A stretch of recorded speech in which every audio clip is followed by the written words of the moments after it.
Terima kasih atas sambutannya kepada Bapak Rois yang berkarismatik bagaikan Pak Rois siga artis dina film saha kira-kira. Ucap Bapak. Sarukan, siga sarukan teh Pak Rois. Ucap Bapak. Wah, parah kamu tuh ngomong ya. Pencitraan Saha kira-kira tah lamun artis Indonesia. Saha Pinogi Bastian. Anjay mabar. Terima kasih atas sambutannya yang mudah-mudahan bermanfaat bagi kita. Kurang doakan mudah-mudahan Pak Rois sing bengkal nikahnya. Amin.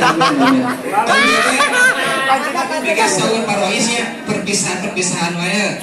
Tapi perpisahan wae terkadang seringkali mengajarkan kita betapa berharganya seseorang setelah dia pergi. Jadi kadang-kadang orang teh sampai berpisah mah sok biasa wae teh geuningan. Di luar biasa. Sok alam. Sewu di angan gitu kan.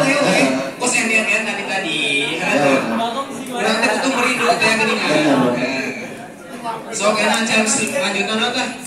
Acara selanjutnya nyaeta Tabligh Islamiyah yang akan dibawakan oleh Al-Alim Al-Alaman Alamatul Buruk.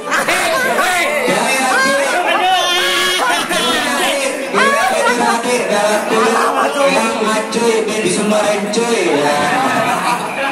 Itu panggil ya. Panggil ya. Kepadanya waktu dan tempat kami persilahkan. Tolong